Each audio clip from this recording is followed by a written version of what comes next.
Sobat Kairos yang dikasihi Tuhan Yesus, firman Tuhan hari ini tertulis di Yesaya 49 ayat 26. Aku akan memaksa orang-orang yang menindas engkau memakan dagingnya sendiri, dan mereka akan mabuk minum darahnya sendiri, seperti orang mabuk minum anggur baru, supaya seluruh umat manusia mengetahui bahwa Aku, Tuhan adalah juru selamatmu dan penebusmu yang maha kuat, Allah Yakub. Dalam keadaan tertekan seperti ini, Yesaya datang memberikan suatu nubuatan mengenai pertolongan Tuhan, bahwa Dia tidak mungkin melupakan mereka, karena Tuhan sangat mengasihi umatnya.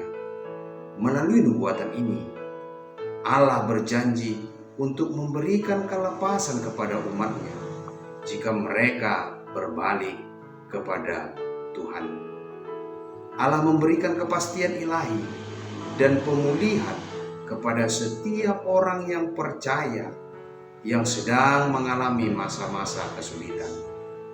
Ada beberapa hal yang dapat kita pelajari dari bagian sehubungan dengan respon Allah atau kasih Allah kepada umatnya.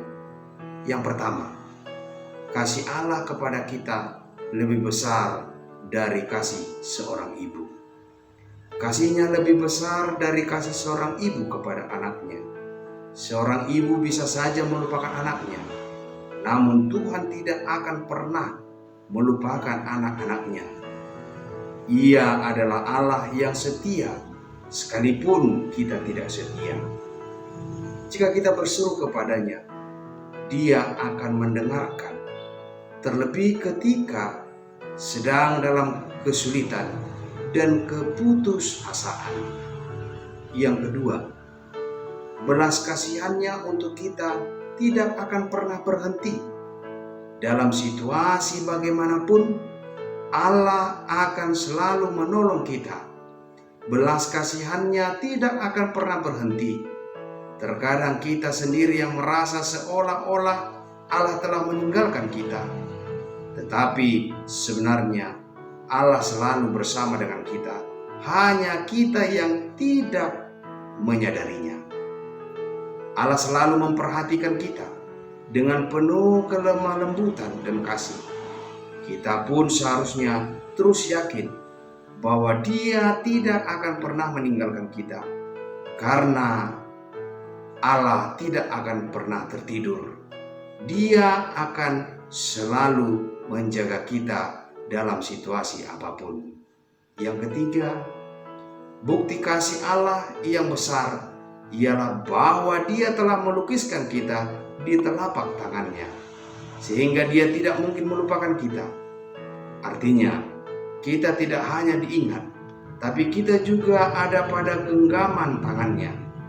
Di sisi yang lain, Tuhan mengajari kita untuk menjadi pribadi seperti Dia, yang tidak mudah melupakan siapapun, terutama orang-orang yang membutuhkan kasih dari kita, baik itu teman, sahabat, bahkan orang-orang yang dibuang oleh orang lain maupun terbuang dari masyarakat.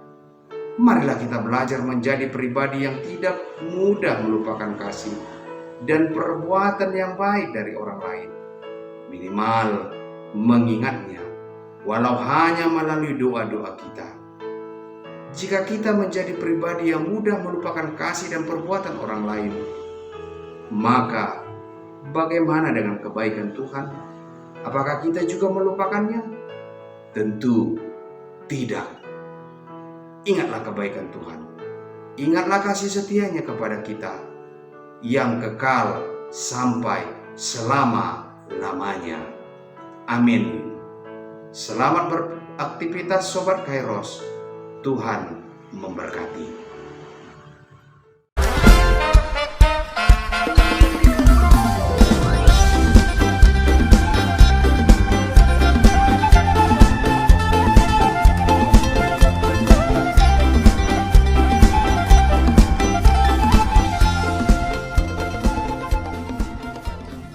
Tahun ini merupakan tahun yang bernuansa kesatuan hati bagi seluruh gereja HKBP. Kita telah menetapkan orientasi pelayanan tahun 2022 sebagai tahun kesehatian di bawah terang tema sehati sepikir dalam satu kasih, satu jiwa, dan satu tujuan dari Filipi 2 ayat 2. Dan subtema mewujudkan kesehatian dan kesetiakawanan bagi gereja, masyarakat, dan bangsa. Panitia Tahun Kesehatian HKBP Distrik 8 DKI Jakarta telah ditetapkan menjadi organ pelayanan dalam mewujudkan persekutuan, kesaksian, dan pelayanan yang semuanya diikat dalam satu kasih, satu jiwa, dan satu tujuan.